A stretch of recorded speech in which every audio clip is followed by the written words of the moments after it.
अभी तक Harry Potter की कहानी में हमने सुना कि हैरी को अचानक से क्रिसमस पर तोहफे के रूप में एक अदृश्य चोगा मिल जाता है और उस चोगे को पहनकर अदृश्य होकर हैरी शहीवाग के दर्पण को ढूंढ लेता है और उसमें अपने परिवार, अपने माता पिता को देखकर उसे बहुत अच्छा लगता है। लेकिन डंबलडोर उससे कहते हैं कि ये शीशा लोगों को पागल बना देता है। और फिर होता है क्विडिच का मैच, जिसमें हैरी बहुत जल्दी सुनहरी गेंद पकड़ लेता है और सबसे जल्दी खत्म होने वाला क्विडिच मैच का रिकॉर्ड बना देता है। अब आगे की कहानी सुनते हैं। अध्याय 14, नार्वे का सीढ़ीदार ड्रैगन नॉर्बर्ट। जितना उन्होंने सोचा था, क्विरल उससे ज़्यादा बहादुर निकला। आने वाले सप्ताहों में वो पीला और दुबला जरूर होता जा रहा था, परंतु ऐसा नहीं लग रहा था जैसे उसने हार मान ली हो। हर बार तीसरी मंजिल के गलियारे से गुजरते समय हैरी, रॉन और हरमाइनी दरवाजे पर कान लगाकर यह जांच करते थे कि फ्लफी अब भी अंदर गुर्रा रहा है या नहीं। स्नेप अपने बुरे मूड में भन्नाता घूम रहा था, जिसका निश्चित रूप से ये मतलब था कि पत्थर अब भी सुरक्षित था। इन दिनों हैरी जब भी क्विरल के पास से गुजरता था तो वह उत्साह बढ़ाने वाले अंदाज में मुस्कुरा देता था और रॉन ने सबसे ये कहना शुरू कर दिया था कि वे क्विरल के हकलाने की हंसी ना उड़ाएं। बहरहाल हरमाइनी के दिमाग में पारस पत्थर के अलावा और भी बहुत सी चिंताएं थीं। उसने अपने रिवीजन का टाइम टेबल बनाना शुरू कर दिया और वो अपने नोट्स की कलर कोडिंग करने लगी। हैरी और रॉन को इस बात का बुरा नहीं लगता। उन्हें परेशानी इस बात से थी कि हरमाइनी ऐसा करने के लिए उनसे भी बार बार कहती थी। हरमाइनी, परीक्षाएं बरसों दूर हैं। 10 सप्ताह, हरमाइनी ने पलटकर जवाब दिया। ये बरसों दूर नहीं है। निकोलस फ्लैमेल के लिए तो ये एक सेकंड की तरह है, परंतु हम लोग 600 साल के नहीं हैं। रॉन ने उसे याद दिलाया। वैसे भी तुम रिवीजन क्यों कर रही हो? तुम्हें तो सब पहले से ही आता है। रिवीजन क्यों कर रही हो? क्या तुम पागल हो गए हो? क्या तुम्हें एहसास है कि सेकेंड ईयर में जाने के लिए इस परीक्षा में पास होना जरूरी है? परीक्षाएं बहुत महत्वपूर्ण है। मुझे 1 महीने पहले ही पढ़ना शुरू कर देना चाहिए था।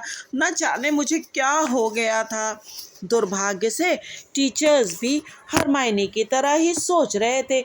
उन्होंने उन पर इतना सारा होमवर्क लाद दिया था कि ईस्टर की छुट्टियां उतनी मज़ेदार नहीं रही थी जितनी क्रिसमस की थी। आराम से बैठना मुश्किल था जब हरमाइनी आपके बगल में बैठकर ड्रैगन के खून के 12 प्रयोग याद कर रही हो या छड़ी घुमाने की प्रैक्टिस कर रही हो।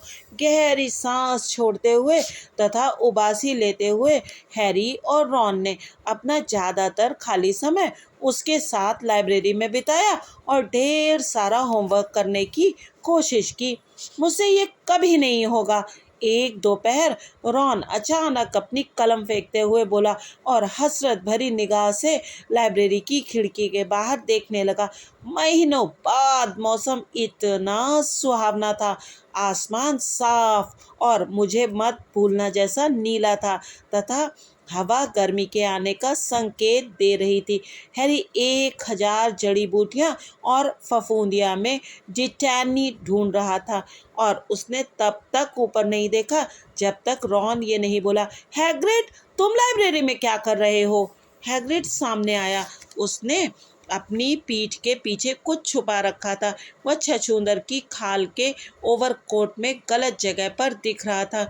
बस यूं ही देख रहे थे, उसने खिसियानी आवाज में कहा, जिस वजह से उनकी रुचि तत्काल जाग गई। और तुम लोग क्या कर रहे हो? अचानक वह उन्हें शंका भरी नजरों से देखने लगा। कहीं अब भी निकोलस फ्लैमेल के बारे में तो नहीं खोज रहे हो? क्यों? अरे, हमने सदियों पहले उसका पता लगा लिया कि वो कौन है, रॉन ने शान झाड़ते हुए कहा। और हम ये भी जानते हैं कि वो कुत्ता किस चीज की रखवाली कर रहा है। वह पारस पत्थर। हैग्रिड ने तत्काल चारों तरफ देखा कि कहीं कोई सुन तो नहीं रहा है। उसके बारे में चिल्लाते मत फिरो, तुम्हें हो क्या गया है? हैरी बोला, दरअसल हम तुमसे ये पूछना चाहते थे कि फ्लफी के अलावा और कौन सी चीज़ें पत्थर की रखवाली कर रही हैं। श्श, हैग्रिड ने दोबारा कहा, सुनो, हमसे बाद में मिलो। हम ये वादा तो नहीं करते कि हम कुछ बताएंगे तुम्हें, परंतु तुम लोग यहाँ पर हल्ला मत मचाओ। विद्यार्थियों को ये मालूम नहीं होना चाहिए, लोग सोचेंगे कि हमने तुम्हें बताया है। बाद में मिलते हैं, हैरी ने कहा। हैग्रिड वहाँ से पैर पटकते हुए चला गया। उसने अपनी पीठ के पीछे क्या छुपा रखा था? हरमाइनी सोचते हुए बोली, क्या तुम्हें लगता है कि इसका उस पत्थर से कोई संबंध है? मैं देख कर आता हूँ कि वो लाइब्रेरी के किस हिस्से में गया था, रॉन ने कहा, जिसका मन अब पढ़ाई से ऊब चुका था। 1 मिनट बाद वो अपने हाथ में किताबों का गट्ठर लेकर लौटा और उसे टेबल पर पटक दिया। ड्रैगन, वो बुदबुदाए। हैग्रिड ड्रैगन पर लिखी किताबें देख रहा था। जरा इन पर नज़र डालो। ग्रेट ब्रिटेन और आयरलैंड की ड्रैगन प्रजातियां, अंडे से शैतान तक, ड्रैगन मालिक की मार्गदर्शिका। हैग्रिड हमेशा से ड्रैगन पालना चाहता था। उसने मुझे ये तभी बता दिया था जब मैं उससे पहली बार मिला था, हैरी ने कहा। परंतु ये गैर कानूनी है, रॉन ने कहा। सब जानते हैं कि 1709 के वॉरलॉक सम्मेलन में ड्रैगन पालना गैर कानूनी घोषित कर दिया गया है। अगर हम अपने घर के पीछे के बगीचे में ड्रैगन रखेंगे तो मगलुओं से खुद को छुपाना मुश्किल हो जाएगा। वैसे भी आप ड्रैगनों को कभी पालतू नहीं बना सकते, ये खतरनाक है। तुम्हें देखना चाहिए कि चार्ली रोमानिया में जंगली ड्रैगनों के कारण कितनी जगह जला है। परंतु ब्रिटेन में तो जंगली ड्रैगन नहीं है, हैरी ने पूछा। बिल्कुल है, रॉन ने कहा। सामान वेल्स ग्रीन और हैब्रिडियन ब्लैक, और मैं तुम्हें बता दूं, जादू के मंत्रालय को उन्हें छुपाने के लिए बहुत काम करना पड़ता है। हमें उन मंगलुओं पर जादू करना पड़ता है जिन्होंने ड्रैगन को देखा है, ताकि वे उसे भूल जाएं। तो फिर हैग्रिड करना क्या चाहता है? हरमाइनी ने पूछा। जब उन्होंने 1 घंटे बाद रखवाले की झोपड़ी का दरवाजा खटखटाया तो उन्हें ये देखकर आश्चर्य हुआ कि सभी पर्दे बंद थे। हैग्रिड ने पूछा, कौन है? इसके बाद ही उसने उन्हें अंदर आने दिया और उनके अंदर घुसते ही दरवाज़ा जल्दी से बंद कर दिया। अंदर बहुत ज़्यादा गर्मी थी, हालांकि आज भी काफ़ी गर्मी थी। इसके बावजूद अंगीठी में आग धधक रही थी।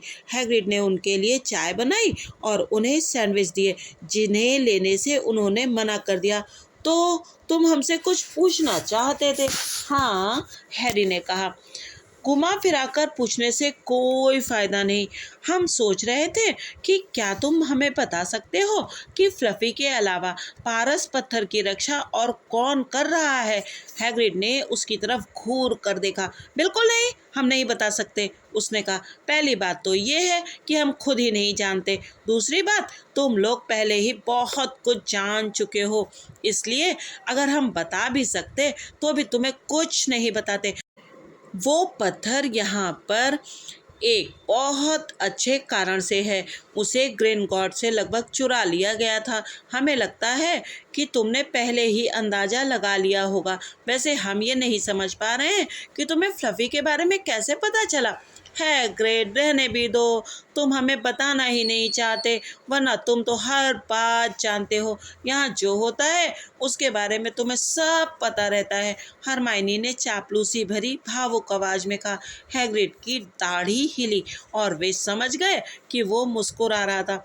हम तो सिर्फ ये सोच रहे थे कि रखवाली का इंतज़ाम किस किस ने किया है, हरमाइनी ने कहा। हम सोच रहे थे कि डंबलडोर ने मदद लेने के लिए तुम्हारे अलावा और किस पर भरोसा किया होगा। इन शब्दों को सुनकर हैग्रिड का सीना गर्व से फूल गया। हैरी और रॉन हरमाइनी की तरफ देखकर मुस्कुराए। अच्छा, हमें नहीं लगता कि तुम्हें ये बताने से कोई नुकसान हो सकता है। देखो, उन्होंने फ्लफी हमसे उधार लिया, फिर कुछ टीचर्स ने जादू किया। Professor Sprout, professor Flitwick, professor McGonagall, उसने अपनी उंगलियों पर नाम गिनते हुए कहा। प्रोफेसर क्विरल, और जाहिर है डम्बलडोर ने खुद भी कुछ किया है, परंतु ये क्या, हम किसी का नाम भूल गए। और हाँ, प्रोफेसर स्नेप। स्नेप? हाँ, तुम कहीं अब भी उसी गलत फहमी में तो नहीं हो? देखो, स्नेप पत्थर को चुराने की फिराक में नहीं है, उन्होंने तो इसकी रक्षा करने में मदद की है। हैरी जानता था कि रॉन और हरमाइनी भी वही सोच रहे होंगे जो वो सोच रहा था। अगर पत्थर की रक्षा के इंतजाम करते समय स्नेप मौजूद था तो उसे ये आसानी से पता चल गया होगा कि बाकी टीचर्स ने इसकी सुरक्षा के कौन कौन से इंतजाम किए थे।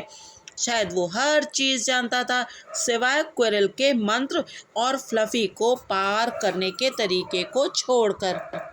तुम इकलौते इंसान हो जिसे ये पता है कि फ्लफी को पार कैसे किया जाए, क्यों हैग्रिड? हैरी ने चिंता भरे स्वर में पूछा। और तुम ये बात किसी को नहीं बताओगे, है ना? किसी टीचर को भी नहीं। हमारे और डम्बलडोर के अलावा ये बात किसी को भी नहीं मालूम, हैग्रिड ने गर्व से कहा। तब तो बहुत अच्छा है, हैरी दूसरों के सामने बुदबुदाए। हैग्रिड, क्या हम खिड़की खोल सकते हैं? मैं उबल रहा हूँ। नहीं खोल सकते हैरी, सॉरी, हैग्रिड ने कहा। हैरी ने देखा हैग्रिड आग के अंदर झांक रहा था। हैरी ने भी उसमें देखा। हैग्रिड, वो क्या है? परंतु वो पहले से ही जानता था कि वो क्या था। आग के बीचों बीच केतली के नीचे एक बड़ा काला अंडा था। आह, हैग्रिड ने घबराहट में अपनी दाढ़ी से खेलते हुए कहा। वह तो, अरे तुम्हें ये कहाँ मिल गया हैग्रिड? रॉन ने कहा और आग के पास जाते हुए अंडे को गौर से देखा। ये तो बहुत महंगा होगा। हमने इसे शर्त में जीता है, हैग्रिड बोला। कल रात हम गांव के बार में कुछ पैग पीने गए और वहाँ एक अजनबी के साथ ताश खेलने लगे। हमें लगता है कि वो इससे छुटकारा पाकर खुश हुआ था, कसम से। परंतु जब अंडा फूटेगा तब तुम क्या करोगे? हरमाइनी ने कहा। हम कुछ किताबें पढ़ रहे हैं, हैग्रिड ने कहा और अपने तकिए के नीचे से एक बड़ी किताब निकाली। इसे हम लाइब्रेरी से लाए थे, आनंद और लाभ के लिए ड्रैगन पालना। ये थोड़ी पुरानी है परंतु इसमें सब कुछ दिया है। अंडे को आग में रखो क्योंकि उसकी माँ उस पर फूंक मारती है, और जब ये अंडा फोड़कर बाहर निकल आए तो हर आधा घंटे बाद इसे एक बाल्टी ब्रांडी में चिकन का खून मिला कर दो। और यहाँ देखो, अलग अलग अंडों को कैसे पहचाना जाए। हमारे पास जो है वो नॉर्वे का सीढ़ीदार ड्रैगन है। ये दुर्लभ है। वो अपने आप से बहुत खुश लग रहा था, लेकिन हरमाइनी इतनी खुश नहीं थी। हैग्रिड, तुम लकड़ी के घर में रहते हो। लेकिन हैग्रिड उसकी बातें नहीं सुन रहा था। वह तो आग को हिलाते हुए खुशी से गुनगुना रहा था। तो अब उनके पास चिंता करने के लिए एक और चीज़ थी। अगर किसी को ये पता चल गया कि हैग्रिड ने अपनी झोपड़ी में एक गैर कानूनी ड्रैगन छुपा रखा है तो उसका होगा क्या? कभी मैं सोचता हूँ कि शांत जिंदगी कैसी होती होगी, रॉन ने आह भरते हुए कहा। हर शाम को वो अपने होमवर्क से माथापच्ची करते थे जो उन्हें लगातार दिया जा रहा था। हरमाइनी ने अब हैरी और रॉन के लिए भी रिवीजन का टाइम टेबल बनाना शुरू कर दिया। इससे वे पगला रहे थे। फिर एक दिन नाश्ते के समय हेडविग हैरी के लिए हैग्रिड की एक चिट्ठी लाई। उसने सिर्फ एक लाइन लिखी थी, वो बाहर निकल रहा है। रॉन जड़ी बूटियों का ज्ञान के पीरियड में गोता मरना चाहता था और सीधे झोपड़ी की तरफ जाना चाहता था, परंतु हरमाइनी इसके लिए तैयार नहीं थी। हरमाइनी, जिंदगी में कितनी बार ड्रैगन को पैदा होते देखने का मौका मिलता है। हमारी क्लासें हैं, हम मुश्किल में पड़ सकते हैं। और जरा सोचो, अगर किसी को ये पता चला कि हैग्रिड क्या कर रहा है तो वो मुसीबत में फंस सकता है। चुप हो जाओ, हैरी फुसफुसाया। मेलफॉय कुछ फुट दूर खड़ा था और एकदम चुपचाप था ताकि उनकी बातें सुन सके। उसने कितनी बातें सुनी थी। हैरी को मेलफॉय के चेहरे के भाव बिल्कुल पसंद नहीं आए। रॉन और हरमाइनी जड़ी बूटियों का ज्ञान की क्लास तक जाते समय बहस करते रहे और अंत में हरमाइनी इस बात के लिए तैयार हो गई कि वो उनके साथ सुबह की छुट्टी में हैग्रिड की झोपड़ी तक भाग कर चलेगी। जब उनकी क्लास के अंत में महल की घंटी बजी तो तीनों ने तत्काल अपनी खुरपियां पटकी और जल्दी जल्दी मैदान से होते हुए जंगल के किनारे तक आ गए। हैग्रिड ने लाल चेहरे और रोमांचित भाव से उनका स्वागत किया। वो लगभग बाहर निकल चुका है। उसने उन्हें भीतर बुलाया। अंडा टेबल पर रखा था, उसमें गहरी दरारें थी, अंदर कुछ हिल रहा था। उसके अंदर से अजीब सी खट खट की आवाज़ आ रही थी। उन सभी ने अपनी कुर्सियां टेबल के पास खींच ली और सांस रोककर देखते रहे। तभी अचानक एक धमाका हुआ और अंडा फूट गया। ड्रैगन का बच्चा टेबल पर पसरा हुआ था। उसे सुंदर नहीं कहा जा सकता था। हैरी ने सोचा कि वो गुड़ी मुड़ी काली छतरी की तरह दिख रहा था। उसके घुमावदार पंख उसके दुबले काले शरीर की तुलना में बहुत बड़े थे और उसकी चौड़े नथुनों वाली लंबी नाक थी, सींग के ठूंठ थे और बाहर निकली नारंगी आंखें थीं। वो छींका। उसकी नाक से इक्का दुक्का चिंगारियां निकली।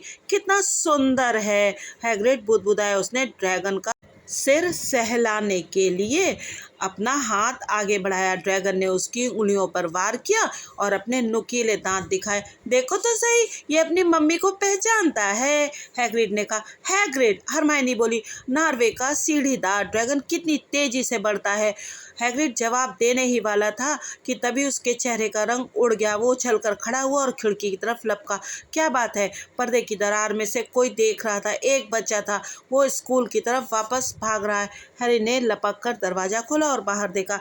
इतनी दूर होने पर भी पहचानने में उससे कोई गलती नहीं हुई। मेलफॉय ने ड्रैगन देख लिया था। अगले सप्ताह के दौरान मेलफॉय के चेहरे पर थिरकती मुस्कान में कुछ ऐसा था जिसे देखकर हैरी, रॉन और हरमाइनी बहुत परेशान हो जाते थे। उन्होंने अपना ज़्यादातर खाली समय हैग्रिड की अंधेरी झोपड़ी में बिताया ताकि वे उसे समझा सकें। इसे जाने दो, हैरी ने आग्रह किया, इसे आज़ाद कर दो। हम ऐसा नहीं कर सकते, हैग्रिड ने कहा। यह अभी बहुत छोटा है, ये मर जाएगा। उन्होंने ड्रैगन की तरफ देखा। वो एक सप्ताह में ही 3 गुना लंबा हो गया था। उसके नथुनों से धुआं निकलता रहता था। हैग्रिड रखवाली के काम नहीं कर पा रहा था क्योंकि वो तो ड्रैगन को संभालने में पूरी तरह व्यस्त रहता था। पूरे फर्श पर ब्रांडी की खाली बोतलें और मुर्गे के पंख फैले हुए थे। हमने इसका नाम नॉर्बर्ट रखने का फैसला किया है, हैग्रिड ने ड्रैगन की तरफ प्यार से देखते हुए कहा। ये अब हमें सचमुच पहचानने लगा है। देखो, नॉर्बर्ट, नॉर्बर्ट, मम्मी कहाँ है? इसका दिमाग चल गया है, रॉन हैरी के कान में बुदबुदाया। हैग्रिड, हैरी ने जोर से कहा, नॉर्बर्ट को 15 दिन और रखोगे तो ये तुम्हारे घर जितना बड़ा हो जाएगा। मेलफॉय किसी भी समय डम्बलडोर के पास जा सकता है। हैग्रिड ने अपने होंठ काटे। हम जानते हैं कि हम इसे हमेशा के लिए नहीं रख सकते, परंतु हम इसे किसी कूड़ेदान में भी तो नहीं फेंक सकते। हैरी अचानक रॉन की तरफ मुड़ा। चार्ली, उसने कहा। तुम्हारा दिमाग चल गया है, रॉन ने कहा। मैं रॉन हूँ, क्या तुम्हें ये भी याद नहीं है? नहीं नहीं, चार्ली, चार्ली, तुम्हारा भाई चार्ली रोमानिया में ड्रैगनों की पढ़ाई कर रहा है। हम नॉर्बर्ट को उसके पास भेज सकते हैं। चार्ली इसकी देखभाल कर सकता है और फिर इसे जंगल में वापस भेज सकता है। बहुत बढ़िया, रॉन ने कहा। इस बारे में क्या ख्याल है, हैग्रिड? और अंत में हैग्रिड तैयार हो गया कि वे चार्ली के पास उल्लू भेजकर उससे पूछ सकते हैं। अगला सप्ताह गुजर गया। बुधवार की रात को हरमाइनी और हैरी हॉल में अकेले बैठे थे। बाकी सभी काफ़ी पहले बिस्तर पर जा चुके थे। दीवार पर लगी घड़ी ने 12 बजाए थे कि तभी तस्वीर का छेद खुला और अचानक हवा में से रॉन प्रकट हुआ। जब उसने हैरी का अदृश्य चोगा उतारा, वो हैग्रिड की झोपड़ी तक गया था ताकि नॉर्बर्ट को भोजन देने में उसकी मदद कर सके, जो अब बक्से भर भर कर मरे चूहे खा रहा था। उसने मुझे काट लिया, रॉन ने कहा और उन्हें अपना हाथ दिखाया जो खून से सने रुमाल में लिपटा हुआ था। अब मैं 1 सप्ताह तक कलम नहीं पकड़ पाऊंगा। मैं तुम्हें बता दूं कि ड्रैगन वो सबसे भयानक जानवर है जो मैंने आज तक देखा है, परंतु जिस तरह से हैग्रिड उसकी बात करता है, उसे सुनकर आपको ऐसा लगेगा जैसे वो खरगोश का नन्हा मुन्ना नाजुक सा बच्चा हो। जब उसने मुझे काटा तो हैग्रिड ने मुझे डांटा कि मैंने उसे डरा दिया था, और जब मैं वहां से आया तो हैग्रिड उसे लोरी सुना रहा था। अंधेरी खिड़की पर एक दस्तक हुई। हेडविग, हैरी ने कहा और उसे जल्दी से अंदर घुसा लिया। चार्ली का जवाब लेकर आई होगी। इकट्ठे चिट्ठी पढ़ने के लिए उन तीनों ने अपने सर पास पास के। प्रिय रॉन, तुम कैसे हो? पत्र के लिए धन्यवाद। मुझे नॉर्वे का सीढ़ीदार ड्रैगन रखने में खुशी होगी, परंतु उसे यहाँ तक लाना आसान नहीं है। मुझे लगता है कि सबसे अच्छा ये रहेगा कि तुम उसे मेरे दोस्तों के साथ भिजवा दो, जो मुझसे मिलने के लिए अगले सप्ताह आ रहे हैं। समस्या ये है कि उन्हें गैर कानूनी ड्रैगन ले जाते हुए कोई देख न ले। क्या तुम शनिवार को आधी रात के समय ड्रैगन को सबसे ऊंचे टावर पर ले जा सकते हो? वे लोग तुमसे वहां मिल सकते हैं और अंधेरे में ही उसे ले जा सकते हैं। मुझे इस पत्र का जवाब जल्दी से भेजो। प्यार सहित, चार्ली। उन्होंने एक दूसरे की तरफ देखा। हमारे पास अदृश्य चोगा है, हैरी ने कहा। यह काम खास मुश्किल नहीं होना चाहिए। मुझे लगता है चोगा इतना बड़ा है कि हम दोनों और नॉर्बर्ट को ढक लेगा। वे दोनों उसकी बात से सहमत हो गए। इसी से आप समझ सकते हैं कि उनका पिछला सप्ताह कितना बुरा गुजरा था। नॉर्बर्ट से और मेलफॉय से छुटकारा पाने के लिए वे कुछ भी करने को तैयार थे। एक समस्या थी, रॉन के जिस हाथ में ड्रैगन ने काटा था वो अगली सुबह तक सूजकर दुगना मोटा हो गया। रॉन नहीं जानता था कि क्या मैडम पॉम्फ्री के पास जाना ठीक रहेगा। क्या वे ड्रैगन के काटने के निशान को पहचान जाएंगी? बहरहाल दोपहर तक उसके पास कोई विकल्प नहीं बचा था। घाव का रंग गहरा हरा हो चुका था। ये साफ दिख रहा था कि नॉर्बर्ट के दांत जहरीले थे। हैरी और हरमाइनी दिन के अंत में भागते हुए हॉस्पिटल गए, जहां उन्हें रॉन बिस्तर में बुरी हालत में मिला। सिर्फ मेरे हाथ की ही बात नहीं है, वो फुसफुसाया। हालांकि ऐसा लगता है जैसे ये टूटकर गिरने ही वाला है। मेलफॉय ने मैडम पॉम्फ्री से ये कहा कि वो मुझसे एक किताब लेना चाहता है ताकि वो अंदर आ सके और मुझ पर अच्छी तरह हंस सके। वो उन्हें ये बताने की धमकी दे रहा था कि मुझे सचमुच किसने काटा था। मैंने मैडम पॉम्फ्री से कहा था मुझे कुत्ते ने काटा है, परंतु मुझे नहीं लगता कि उन्हें मेरी बात पर विश्वास हुआ होगा। मुझे उस क्विडिच मैच में नहीं मारना चाहिए था मेलफॉय को, इसीलिए वो ये सब कर रहा है।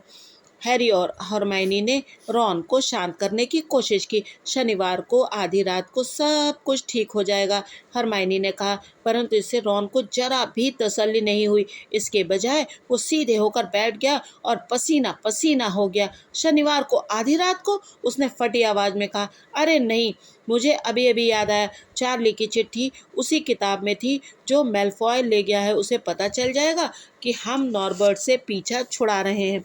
हैरी और हरमाइनी को जवाब देने का मौका नहीं मिला। मैडम पॉम्फ्री उसी पल वहां आ गई और उन्होंने उन लोगों को ये कहकर यहाँ से भगा दिया कि रॉन को नींद की ज़रूरत थी। योजना बदलने के लिए बहुत देर हो चुकी है, हैरी ने हरमाइनी को बताया। हमारे पास इतना समय नहीं है कि हम चार्ली के पास एक और उल्लू भेज सकें, और शायद यह नॉर्बर्ट से पीछा छुड़ाने का इकलौता मौका होगा। हमें ये जोखिम लेना ही होगा। और फिर हमारे पास अदृश्य चोगा भी तो है। मेलफॉय उसके बारे में नहीं जानता है। जब वे हैग्रिड को ये बताने गए तो उन्हें उसका कुत्ता फैंग बाहर बैठा मिला, जिसकी पूंछ में पट्टी बंधी थी। हैग्रिड ने उनसे बात करने के लिए खिड़की खोली। हम तुम्हें अंदर नहीं आने देंगे, वो हाँफते हुए बोला। नॉर्बर्ट अभी गुस्से में है। वैसे ऐसा कुछ नहीं है जो हम ना संभाल सकें। जब उन्होंने उसे चार्ली की चिट्ठी के बारे में बताया तो उसकी आंखों में आंसू भर आए। हालांकि इसकी ये वजह भी हो सकती थी कि नॉर्बर्ट ने उसी समय उसके पैर में काटा था। आह, ठीक है, उसने हमारा सिर्फ जूता ही काटा है, यूं ही खेल रहा है, आखिर बच्चा ही तो है। बच्चे ने अपनी पूंछ दीवार पर मारी, जिससे खिड़कियां हिल गईं। हैरी और हरमाइनी वापस महल में लौट आए और ये सोचने लगे कि शनिवार जल्दी से क्यों नहीं आ जाता। जब नॉर्बर्ट को अलविदा कहने का समय आया तो उन्हें हैग्रिड की हालत पर अफसोस हुआ होता, अगर वे इस बात को लेकर चिंतित नहीं होते कि उन्हें कितना कुछ करना था। रात बहुत अंधेरी और बादलों से भरी थी और उन्हें हैग्रिड की झोपड़ी तक पहुंचने में थोड़ी देर हो गई, क्योंकि वे पीव्स के रास्ते से हटने का इंतजार कर रहे थे, जो प्रवेश हॉल में दीवार के साथ टेनिस खेल रहा था। हैग्रिड ने नॉर्बर्ट को एक बड़े बक्से में पैक करके तैयार कर रखा था।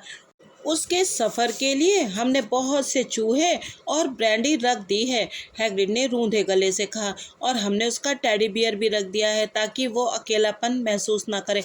बक्से के अंदर से आवाज़ें आ रही थी जिन्हें सुनकर लगा जैसे टेडी बियर का सिर फाड़ दिया गया हो। बाय बाय नॉर्बर्ट, हैग्रिड सुबका। जब हैरी और हरमाइनी ने बक्से को अदृश्य चोंगे में ढक लिया और खुद भी उसके नीचे आ गए। मम्मी तुम्हें कभी नहीं भूलेगी। वे नहीं जानते थे कि वे बक्से को महल के ऊपर किस तरह से लेकर गए। जब वे प्रवेश हॉल में संगमरमर की सीढ़ियों पर नॉर्बर्ट को उठाकर अंधेरे गलियारे में ले गए तो आधी रात होने वाली थी। एक और सीढ़ी, फिर एक और। हैरी के शॉर्टकट के से भी काम आसान नहीं हुआ। बस पहुंच गए, हैरी ने हाँफते हुए कहा। जब वे सबसे ऊंचे टावर के नीचे वाले गलियारे में पहुंचे तभी उनके सामने अचानक हुई हलचल की वजह से उनके हाथ से बक्सा लगभग छूट ही गया। वे ये भूल गए थे कि वे पहले से ही अदृश्य थे, इसलिए वे छाया में दुबक गए और दो लोगों की परछाइयों को घूरते रहे जो उनसे 10 फुट दूरी पर गुत्थम गुत्था थे। एक लैंप चल रहा था। प्रोफेसर मैकगोनागल चौकड़ी वाला ऊनी ड्रेसिंग गाउन पहने थी। उनके बाल जोड़े में जाली से बंधे थे और उन्होंने मैल्फॉय का कान पकड़ रखा था। डिटेंशन, वे चिल्लाई, और नाक शक्ति के 20 पॉइंट कम हो गए। आधी रात को बाहर घूम रहे हो, तुम्हारी हिम्मत कैसे हुई? आप समझ नहीं रही हैं प्रोफेसर, हैरी पॉटर आने वाला है, उसके पास ड्रैगन है। क्या बकवास है, तुम इस तरह का झूठ कैसे बोल सकते हो? चलो मैल्फॉय, मैं तुम्हारे बारे में प्रोफेसर स्नेप से बात करूंगी। इसके बाद टावर की चोटी तक जाने वाली ऊंची घुमावदार सीढ़ियां पार करना दुनिया का सबसे आसान काम था। जब वे रात की ठंडी हवा में बाहर पहुंचे तो उन्होंने अपना चोगा उतारकर फेंक दिया और खुश हुए कि वे एक बार फिर से खुली हवा में ठीक से सांस ले सकते थे। हरमाइनी तो जैसे नाचने लगी। मैल्फॉय को सजा मिल गई, मैं गा सकती हूँ। गाना मत, गाना मत, हैरी ने उसे सलाह दी। मैल्फॉय पर हंसते हुए उन्होंने इंतजार किया। नॉर्बर्ट अपने बक्से में धमाचौकड़ी कर रहा था। लगभग 10 मिनट बाद 4 जादुई झाड़ुएं अंधेरे में फिसलती हुई नीचे आईं। चार्ली के दोस्त खुश मिजाज थे। उन्होंने हैरी और हरमाइनी को रस्सियों का वह झूला बताया जो वे साथ लेकर आए थे, जिससे वे नॉर्बर्ट को झुलाते हुए ले जाने वाले थे। उन लोगों ने नॉर्बर्ट को रस्सियों में ठीक तरह से बांधने में मदद करवाई और फिर हैरी और हरमाइनी ने सबसे हाथ मिलाया और उन्हें धन्यवाद दिया। आखिरकार नॉर्बर्ट जा रहा था, चला गया था। वे एक बार फिर घुमावदार सीढ़ियों से नीचे उतरे। अब जब नॉर्बर्ट की चिंता उनके दिमाग से निकल गई तो उनके दिल उतने ही हल्के थे जितने कि उनके हाथ। अब कोई ड्रैगन नहीं था। मैल्फॉय को डिटेंशन मिल गया था। उनके सुख को कौन सी चीज़ कम कर सकती थी? इसका जवाब सीढ़ियों के नीचे उनका इंतजार कर रहा था। जैसे ही उन्होंने गलियारे में कदम रखा, फिल्च का चेहरा अचानक अंधेरे से बाहर निकलकर उनके सामने आ गया। ओहो हो, फिल्च फुसफुसाया, अब तो हम फंस गए। वे अपना अदृश्य चोगा टावर की छत पर छोड़ आए थे। आज हैरी पॉटर की कहानी को यहीं पर छोड़ देते हैं। अगले भाग में जानेंगे कि हैरी और हरमाइनी का क्या हुआ। तब तक आप बने रहिए यूट्यूबर मौसी की कहानियों के साथ और सुनते रहिए हैरी पॉटर की मज़ेदार कहानी। और हाँ, वीडियो को लाइक करना और चैनल को सब्सक्राइब करना बिल्कुल मत भूलिएगा।